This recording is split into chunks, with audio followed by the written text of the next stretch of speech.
ಅವರನ್ನು ಸಂಘಟನೆ ಮಾಡಿ ಅವರನ್ನು ಒಂದಾಗಿ ಕರ್ಕೊಂಡು ಹೋಗುವಂಥ ಕೆಲಸವನ್ನು ಮಾಡೋದರಲ್ಲಿ ಒಂದು ಚತುರತೆಯನ್ನು ತೋರಿಸೋದ್ರ ಮುಖಾಂತರ ಅವರ ಸಾಮರ್ಥ್ಯ ಮತ್ತು ಅವರ ನಾಯಕತ್ವದ ಒಂದು ಪ್ರಭಾವವನ್ನು ಈ ಎಲ್ಲ ಕ್ಯಾಥಲಿಕ್ ಚರ್ಚ್ನಲ್ಲಿ ನಾವು ಕಾಣಲಿಕ್ಕೆ ಸಾಧ್ಯ ಆಗುತ್ತೆ.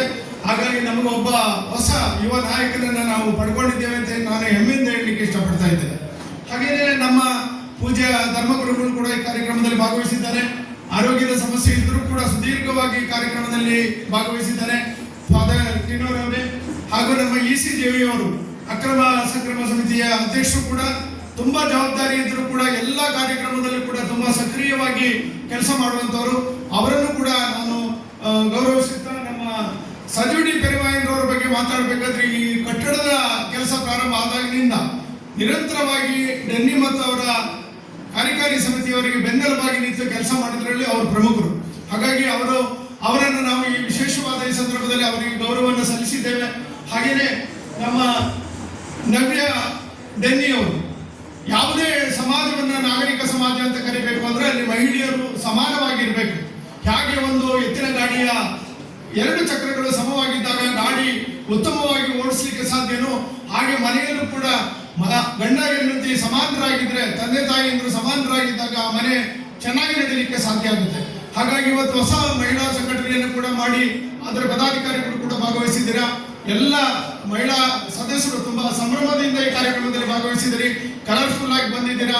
ಆದ್ರೆ ಸಮಯ ಜಾಸ್ತಿ ಆಗಿದೆ, ನನಗೂ ಕೂಡ ಗೊತ್ತು. ಹೆಚ್ಚಿಗೆ ಮಾತಾಡಿ ಸಮಯ ಕೊಡೋದಿಲ್ಲ. ಯಾಕೆಂದ್ರೆ ಒಂದು ಗಾದೆ ಮಾತು ಹೇಳ್ತಾರೆ, ಮನೆಯಲ್ಲಿ ಹಿರಿಯ ಮಗನಾಗಿ ಹುಟ್ಟಬಾರ್ದು, ಭಾಷಣದಲ್ಲಿ ಕೊನೆಯವನಾಗಿ ಬರಬಾರ್ದು ಅಂತ ಹೇಳಿ. ಹಾಗಾಗಿ ಇನ್ನು ನಾನು ಜೋಯೆಲ್ಲ ಇನ್ನೂ ಇದ್ದೀವಿ.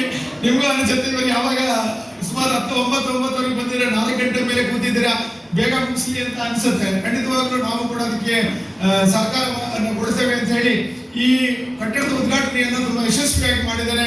ಬೆಳ್ಳಿ ಹಬ್ಬದ ಆಚರಣೆಯಲ್ಲೂ ಕೂಡ ಈ ಎಲ್ಲ ಸ್ಪೋರ್ಟ್ಸ್ ಕ್ಲಬ್ ಅಂತ ಪ್ರಾರಂಭ ಆದಂತ ಒಂದು ಸಣ್ಣ ಸಂಘಟನೆ 25 ವರ್ಷಗಳ ಹಿಂದಕ್ಕೆ ನಾವು ಹೋದ್ರೆ ನಾನು ಹತ್ತಿರದಿಂದ ಗಮನಿಸ್ತಾ ಇದ್ದಂತ ಒಂದು ಸಂಸ್ಥೆ ಇದು. ಅಲ್ಲಿ ಕೇವಲ ಕ್ರೀಡೆಗಳಲ್ಲಿ ಆಸಕ್ತಿ ಇದ್ದವರು, ವಿಶೇಷವಾಗಿ ವಾಲಿಬಾಲ್ ಕ್ರೀಡೆಯಲ್ಲಿ ಆಸಕ್ತಿ ಇದ್ದಂತ ಸಜ್ಜು ಮತ್ತು ಅವರ ಸ್ನೇಹಿತರು ಒಂದಷ್ಟು ಸ್ನೇಹಿತರನ್ನ ಒಟ್ಟಾಗಿ ಕೇವಲ 20 ಜನರ ಒಂದು ಸದಸ್ಯರ ಮುಖಾಂತರ ಪ್ರಾರಂಭ ಮಾಡಿ ಇವತ್ತು ನರಸಿಂಹರಾಜಪುರದಲ್ಲಿ ಒಂದು ಹೆಜ್ಜೆ ಗುರುತನ್ನು ಮೂಡಿಸುವಂತ ಕೆಲಸವನ್ನ ಮಾಡುವಷ್ಟು ಮಟ್ಟಕ್ಕೆ ಅವರು ಅದನ್ನು ಬೆಳೆಸಿದ್ದಾರೆ ಅಂತ ಹೇಳಿದ್ರೆ ಖಂಡಿತವಾಗ್ಲೂ ಅದು ಅಭಿನಂದನೀಯವಾಗಿದೆ. ಹಾಗಾಗಿ ನಾನು ವಿಶೇಷವಾಗಿ ಈ ಸದಸ್ಯರಿಗೆ ಎಲ್ಲರಿಗೂ ಕೂಡ ಅಭಿನಂದನೆಯನ್ನ, ಇಂದಿನ ಪೂರ್ವಾಧ್ಯಕ್ಷಗಳಿಗೂ ಎಲ್ಲರಿಗೂ ಕೂಡ ಅಭಿನಂದನೆ ಸಲ್ಲಿಸ್ತೇನೆ. ಈ ಜಾಗವನ್ನು ಕೊಟ್ಟಂತ ಮರ್ಕೋಸಣ್ಣವರು ನಮ್ಮ ಜೊತೆಯಲ್ಲಿ ಇದ್ದಾರೆ.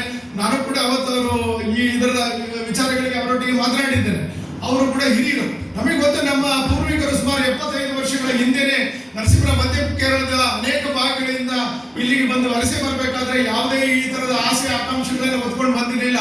ತಮ್ಮ ಜೀವನವನ್ನೇ ಹೇಗಾದ್ರೂ ಕಷ್ಟಪಟ್ಟು ಸಾಗಿಸಿ ನಮ್ಮ ಮಕ್ಕಳಿಗೆ ಒಂದು ಬದುಕನ್ನು ಕಟ್ಟಿಕೊಡ್ಬೇಕು ಅಂತ ಆಸೆಯಿಂದ ಅವರು ಬಂದಿದ್ರು.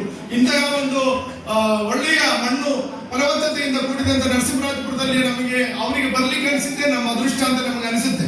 ಹಾಗಾಗಿ ನಾವೆಲ್ಲ ಇವತ್ತು ಈ ಮಟ್ಟಕ್ಕೆ ಬೆಳೆದಿದ್ದೇವೆ. ಆರ್ಥಿಕವಾಗಿ ಮತ್ತು ಏನು ವಿದ್ಯಾಭ್ಯಾಸದಲ್ಲಿ ಇರಬಹುದು, ಉದ್ಯೋಗದಲ್ಲಿ ಇರಬಹುದು, ಎಲ್ಲ ಕ್ಷೇತ್ರದಲ್ಲೂ ಕೂಡ ಇವತ್ತು ನಮ್ಮ ಛಾಪನ ನಾವು ಮೂಡಿಸಿದ್ದೇವೆ. ಹಾಗಾಗಿ ಇವತ್ತು ನಾವು ಅವರನ್ನ ಕೂಡ ನಮ್ಮ ಪೂರ್ವಿಕರನ್ನು ಕೂಡ ನಾವು ನೆನಪಿಸ್ಕೊಡ್ಬೇಕಾಗುತ್ತೆ. ಒಳ್ಳೆಯ ಜಾಗ ಆಯ್ಕೆ ಮಾಡ್ಕೊಂಡು ತಂದಿದ್ದೀರಾ. ಯಾವುದೇ ಸಮುದಾಯಗಳ ಮಧ್ಯದಲ್ಲಿ ಯಾವುದೇ ರೀತಿಯ ಭಿನ್ನಾಭಿಪ್ರಾಯಗಳು ಅಥವಾ ಇವತ್ತೇನು ಧ್ರುವೀಕರಣದ ಒಂದು ಧಾರ್ಮಿಕ ಧ್ರುವೀಕರಣದ ರಾಜಕೀಯ ನಡೀತಾ ಇದೆ, ಅದರಿಂದೆಲ್ಲ ಹೊರತಾಗಿ ನರಸಿಂಹರಾಜಪುರದಲ್ಲಿ ನಮಗೆ ವಿಶೇಷವಾದ ಶಾಂತಿಯನ್ನ, ನೆಮ್ಮದಿಯ ಬದುಕನ್ನು ಕಾಣಲಿಕ್ಕೆ ಸಾಧ್ಯ ಆಗಿದೆ. ಅದೆಲ್ಲ ನಮ್ಮ ಅದೃಷ್ಟ ಅಂತ ನಾವು ಹೇಳಲಿಕ್ಕೆ ಇಷ್ಟಪಡ್ತಾ ಇದ್ದೇವೆ.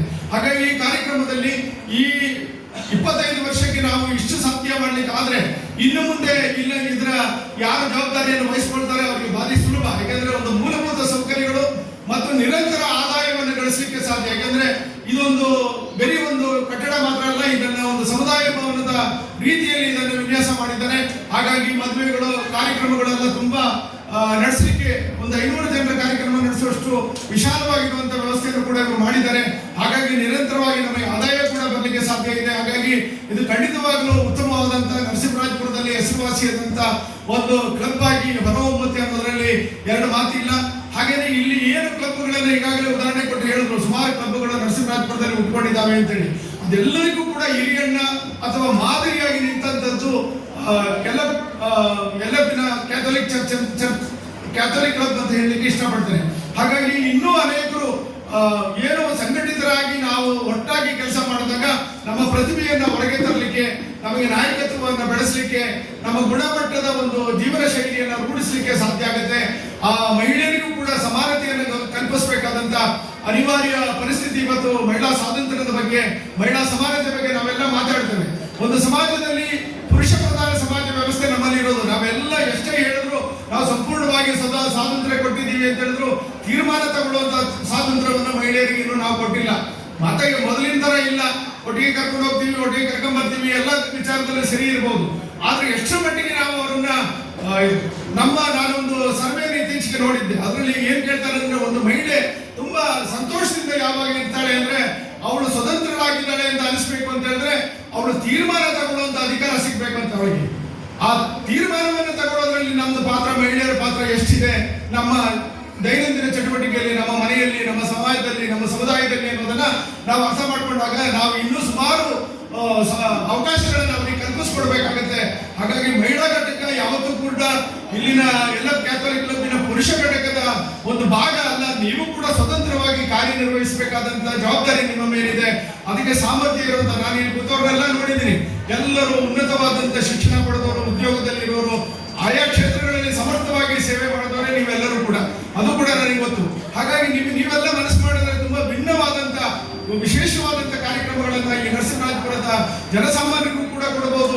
ಸಮಾಜ ಸೇವೆ ನಮ್ಮ ಮುಖ್ಯ ಗುರಿಯಾಗಬೇಕು ಅಂತ ಹೇಳಿದರೆ, ಆ ಸಮಾಜ ಸೇವೆ ಅಂತ ಹೇಳಿದ್ರೆ ನಿರ್ದಿಷ್ಟವಾದ ಒಂದು ಗುರಿ ಇಟ್ಕೊಂಡು ಆ ಒಂದು ಯಾವ್ದಾದ್ರು ಒಂದು ಕೆಲಸ ಮಾಡಿದಾಗ ಸುಮ್ಮನೆ ನಾವು ಹೆಸರಿಗೋಸ್ಕರನೋ ಅಥವಾ ಅವರ ಆಕಾರದ ಸಣ್ಣ ಪುಟ್ಟ ಕೆಲಸ ಮಾಡೋದಕ್ಕಿಂತ ಅದು ಶಾಶ್ವತವಾದ ಒಂದು ಸಮಾಜ ಸೇವೆ ಆಗಬೇಕು. ಮಾಡಿದಂತ ಸಣ್ಣ ಕೆಲಸ, ಒಂದು ಕೆಲಸ ಆದರೂ ಕೂಡ 100 ಕೆಲಸ ಮಾಡೋ ಬದಲು ಒಂದೇ ಕೆಲಸ ಮಾಡಿ ಅದು ಶಾಶ್ವತವಾಗಿ ಒಬ್ಬರಿಗೆ ಅದು ಪ್ರಯೋಜನ ಆಗುವಂತ, ಕಟ್ಟಕಡೆಯ ಜನರಿಗೆ ಯಾರಿಗೂ ಒಬ್ಬರಿಗೆ ಪ್ರಯೋಜನ ಆಗುವಂತ ಕೆಲಸಗಳನ್ನು ಮಾಡ್ಕೊಡೋಣ ಅಂತ ಹೇಳಿ ಸಂದರ್ಭದಲ್ಲಿ ಹೇಳಿ, ನಮಗೆಲ್ಲರಿಗೂ ಒಳ್ಳೇದಾಗಲಿ ಅಂತ ಹೇಳಿ ಶುಭ ಹಾರೈಸಿ ನನ್ನ ಮಾತನ್ನು